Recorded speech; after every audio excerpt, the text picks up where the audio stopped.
जय जगन्नाथ नमस्कार आपण मानक फूडी एसके शिवना चैनल को स्वागत जनाउछि। दर्शक बंधु आज आम बनइबा पोटल रे स्वादिष्ट रेसिपी नुआ ऊपर बनावा। आपण माने समस्त एंती बनले तुला परी नरम लागिबो आउ भी छतु परी स्वाद पाइबे। तोठार बड़ पर्यंत समस्त को पसंद आसीबो। मु आशा करूची पखाल भात गरम भात आपण माने सबुथिरे खाई परिबे। आपण माने समस्त रेसिपी टाको प्रथम शेष पर्यंत संपूर्ण देखंतु, स्किप करंतु जो मान नुआ अछंती जेते गोटे सब्सक्राइब कर दियंतु, संग मान को शेयर भी करंतु। आपण माने फेसबुक रे देखुतले फॉलो भी करंतु। चलंतु आमे रेसिपी आरंभ करिबा सहज सरल उपाय रे।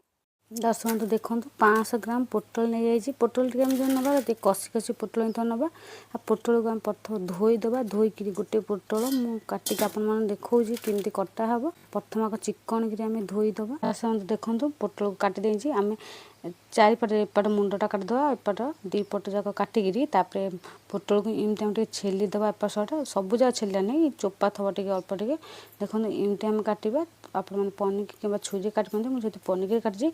तापर आम गोल गोल काटिदेवा। जेहतु बड़ पोटल आप 4 खंड करेंगे और छोट पोटल जी 2 खंड आ मध्य साइड पोटल जी 3 खंड आपने करेंगे। एते पतला ना एत मोटा न जो गोल करी कटा हम आम एमती भलसे 3 खंड पोटलटा धरी आम आपको 3 खंड करदे। दर्शक देखो एमती आम पोटल को काटिबा एमती गोल करी। एते मोटा ना एत पतला न पोटलटा जो ना कषि पोटल ही दब, पाकल पोटल नबानी एमती टे अल्प अल्प चोपा रमती आम सबुतक काटिदबा। पोटल काटि सारा पर आम कौन करवा कैप्सिकम खंड नहीं जा, टमाटो 2टी, पियाज 2टी।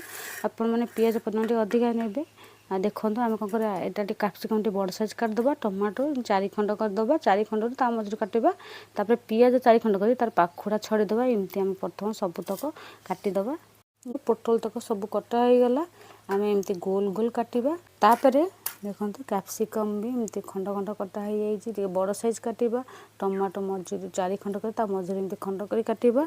तापर देखो पियाज सब पाखुड़ा मुझे छड़े नहीं 4 खंड करी। आप छोट पियाज नौ 2 खंड कर मझुर एमती फाड़ छड़े देवे। देखो पाखुड़ा एमती सब पियाज छड़ा हो जाए। सबुतक पोटल आ कैप्सिकम टमाटो पियाज सब रेडी होगा। चलते आम बनइबा। कड़े बसई दे, चुली भी लगे दे। कड़े तातीगला आम सोरिष तेल से 2 चामच पकईदे। सोरिष तेल गरम होगा से आम पियाज पकईदे। जो पाखुड़ा पियाज छड़े पकईदे। पियाज गोटे पोड़ पोड़ भाजानी हल्का कि पियाज को आम भाजा। पियाज परिमाण टी आपण मैंने अधिका ने कम नेबेनि। आदि पियाज परिमाण अधिका दरकार। पियाज सेमती हल्का कि तेल रे भाजी हो गला।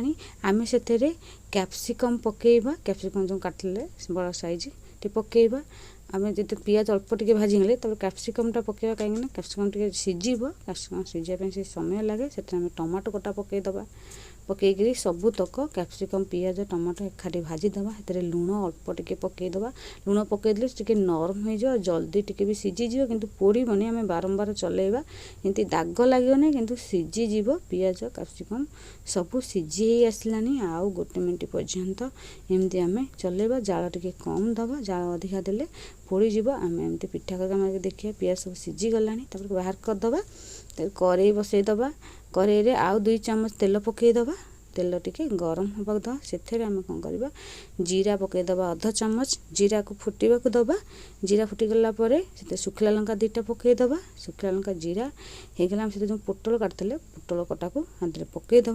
पकईकि आम कौन करवा पोटल को भाजवा। पोटल को आम कौन कर हल्का कि भाजवा। प्रथम पोटल जो पानी अंश टी थाए से सब भारिया पर्यंत आम पोटल को एपट सट भाजवा। दर्शक बंधु वीडियो संपूर्ण देखो, स्किप करंतुनी। बिल्कुल नुआ रेसिपी देखो। से आम कौन लुण अल्प टे पकईबा। लुण पकईकि भाजिले पोटलटा जल्दी हो। आम कम तेल रे भजा हम। पोटल को आम एत जारिबानी। आम हल्का कि भाजा हल्का पोटपोट टे हम सीझीज किंतु दाग लगे ना। आम सेमती पोटल को भाजवा। बारंबार चलेबा जमती दाग न पोड़बनी। जमती आम एमती बारंबार भाजीदबा। पोटल को सीझा गले आम घोड़नी गोटे 5 मिनट पर्यंत घोरईदबा। कौन कर प्लेट बाहर करदबा। प्लेट बाहर करके पोटल को चलईदबा। केते पानी बाहर आरंभ कला। आम एमती भाजवा। पोटल को भाजी नरम हो गला। ये सीझी आसला। सब अल्प समय पर्यंत आम एमती भाजवा। सब जेहेतु भाजी आसला आम से कंचा लंका 2टा पकईदबा। ପକେଇକିରି ଆମେ କଣ କରିବା ଭାଜିଦବା। ଆଉ 1-2 ମିନିଟ୍ ପର୍ଯ୍ୟନ୍ତ ଭାଜି ହେଇଗଲାଣି। ଆମେ ସେଥିରେ କଣ କରିବା, ସବୁ ପିଆଜ କ୍ୟାପ୍ସିକମ୍ ପକେଇଥିଲା ତାକୁ ସବୁ ଭଜା ହେଇଥିଲା ସବୁ ପକେଇଦବା। ତାପରେ ଆମେ ସେଥିରେ ମିଟ୍ ମସଲା ପକେଇଦବା। ଆପଣମାନେ ଯେକୌଣସି ମସଲା ବି ପକେଇ ପାରନ୍ତି, କରି ପାଉଡର ପକେଇ ପାରନ୍ତି। ମିଟ୍ ମସଲା ପକେଇ ଦଉଛି। ସେଥିରେ କଲର ଆଣିବା ପାଇଁ କାଶ୍ମୀର ଲଙ୍କା ଗୁଣ୍ଡ 1/2 ଚାମଚ ପକେଇଦବା। ତାପରେ ହଳଦୀ ଗୁଣ୍ଡ ଆମେ ପକେଇଦବା 1/2 ଚାମଚ। ତାପରେ ଆମେ ସେଥିରେ ବେସନ ପକେଇଦବା। 1 ଚାମଚ ବେସନ ପକେଇଦବା। ଆପଣମାନେ ବେସନ ବଦଳରେ କର୍ଣ୍ଣଫ୍ଲୋର କିମ୍ବା ଚାଉଳ ଚୁନା ପକେଇ ପାରନ୍ତି। ପକେଇକିରି ଆମେ କଣ କରିବା, ସବୁତକ ମିଶେଇଦବା। ବେସନ ପକାଇଲେ ନା ଟିକେ ବହଳିଆ ହବ, ବହୁତ ବେସନ ପକେଇବେନି, ଟିକେ କମ ବେସନ ପକେଇବେ। ଆଉ ଜାଳ ଟିକେ କମ ଦବା। ଏଥିରେ ପାଣି ଦବା ଆବଶ୍ୟକ ନାହିଁ। ଏଇଥିରେ ଯେମିତି ହେଇଯିବ, ସେଥିପାଇଁ ଟିକେ ନଟପଟିଆ ବନେଇବା ହେଲେ ବେସନ ଟିକେ ସେଥିପାଇଁ ଅଳ୍ପ ଟିକେ ପକେଇ ଦେଇଛି। ଆମେ କଣ କରିବା, ଭଲସେ ଭାଜିବା। ଆମେ ଏଥିରେ ଗରମ ମସଲା 1/2 ଚାମଚ ପକେଇଦବା। ପକେଇକିରି ଆମେ ଏଠି ଚଲେଇଦବା। ଦେଖନ୍ତୁ ଆପଣମାନେ ଏମିତି ବନାନ୍ତୁ, ଛତୁ ପରି ସ୍ୱାଦ ପାଇବେ। ବହୁତ ନରମ ଆଉ ନୂଆ ପ୍ରକାର ଭଜା ବନା ହଉଛି ପୋଟଳରେ। ମୁଁ ଆଶା କରୁଛି ଆପଣମାନଙ୍କୁ ମତେ ପସନ୍ଦ ଆସିବ। କେତେ ସହଜରେ ବନା ହଉଛି, ଆପଣମାନେ ସମସ୍ତେ ଏମିତି ବନେଇ ପାରିବେ। ଆମେ ଟିକେ ଜାଳ କମ ଦବା। ଆମେ କଣ କରିବା, ଗୋଟେ ଘୋଡ଼ଣୀ ଘୋଡ଼େଇଦବା 2-3 ମିନିଟ୍ ପର୍ଯ୍ୟନ୍ତ। ଘୋଡ଼ଣା ଘୋଡ଼େଇ ଦେଇଥିଲି, ଆଉ ଘୋଡ଼ଣା କାଢିକିରି ଆମେ ଦେଖିବା। ଆଉ ଟିକେ ଏମିତି ଚଲେଇଦବା। ତେଣୁ ଗୋଟା ଗୋଟା ରଖିବା। ଆକୁ ଆମେ ଲଗେଇଦବାନି, ଯେମିତି ଆମେ ହାଲକାରେ ଏମିତି ଚଲେଇବା। ସବୁ ବି ଗୋଟା ଗୋଟା ଅଛି। ହେଇଗଲାଣି।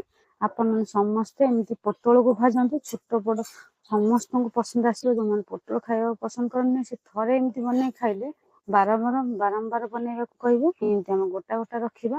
ତାପରେ ହେଇଗଲାଣି, ଆମେ କଣ କରିବା, ତଳକୁ ଓହ୍ଲେଇଦବା କଡ଼େଇକି। ବନ୍ଧୁ ଆପଣମାନଙ୍କ ପାଇଁ ରେଡି ହେଇଗଲା ପୋଟଳରେ ସ୍ୱାଦିଷ୍ଟ ରେସିପି। ସହଜ ଉପାୟରେ ବନା ହେଇଛି। ଆପଣମାନେ ସମସ୍ତେ ଏମିତି ବନେଇ ପାରିବେ, କିଛି ବି କଷ୍ଟ ନୁହଁ। ସମସ୍ତେ ବନାନ୍ତୁ, କେମିତି ଲାଗିଲା ଗୋଟେ କମେଣ୍ଟ ମାଧ୍ୟମରେ ଜଣାଇବେ। ଆପଣମାନଙ୍କର ଭଲ ପାଇବା ଆଶୀର୍ବାଦ ହେଲେ ମୁଁ ଏମିତି ଅନେକ ନୂଆ ନୂଆ ରେସିପି ନେଇକି ଆସିବି। ବର୍ତ୍ତମାନ ରହୁଛି।